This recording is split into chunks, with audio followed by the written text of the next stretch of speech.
எங்கே வந்திருக்கோம்னு பார்த்தீங்கன்னா கோவில்பட்டி கேபிகே திருமண தகவல் நிலையம் பார்த்துக்கோங்க. இவங்ககிட்ட வந்து எல்லா சமூகத்திற்கு உண்டான வரன் பதிவு நடந்துகிட்ருக்கு. ஆண் பெண் இருபாலருக்கும். இது போக இவங்ககிட்ட இன்னும் ஸ்பெஷல் என்னன்னு பார்த்தீங்கன்னா இந்த ஆடி மாதம் ஃபுல்லாகவே வந்து ஃப்ரீ புக்கிங் போய்கிட்டு இருக்குது பார்த்துக்கோங்க. எல்லோரும் பயன்படுத்திக்கோங்க. கேபிகே எல்லோரும் இந்த அரிய வாய்ப்பை பயன்படுத்திக்கோங்க. இந்த மாதம் ஃபுல்லாமே ஃப்ரீ புக்கிங் போய்கிட்டு இருக்குது. நம்ம கோவில்பட்டியில் எந்த இடத்துல இருக்குதுன்னு பார்த்தீங்கன்னா சிவா காம்ப்ளெக்ஸ் 2வது மாடி பார்த்துக்கோங்க. AKS theatre road Kovilpatti. நம்ம கேபிகே திருமண தகவல் நிலையத்தோட ஓனர் வந்து இவங்க தான் பார்த்துக்கோங்க. இவங்க வந்து நம்ம திருச்செந்தூர் தான். பேங்கில் மேனேஜரு இப்போ ரிட்டையர்ட் ஆகிட்டாங்க. இது போக சமூக சேவை எல்லாமே பண்ணிகிட்ருக்காங்க. இந்த திருமண தகவல் நிலையத்தையும் நல்லபடியாக நடத்தி நிறைய கல்யாணங்கள் நடத்தி வச்சுருக்காங்க.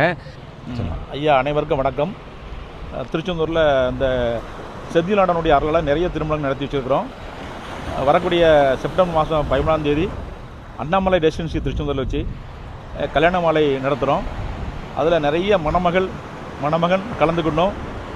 இதில் கலந்துக்கிற அனைத்து மணமக்களுக்கும் நிச்சயமாகி நல்லபடியாக வளமுடனாக இருக்கணும். அவங்க இதுக்காக செந்திலாண்டனும் நாங்கள் பிரார்த்தனை பண்ணிக்கிட்டு இருக்கோம்.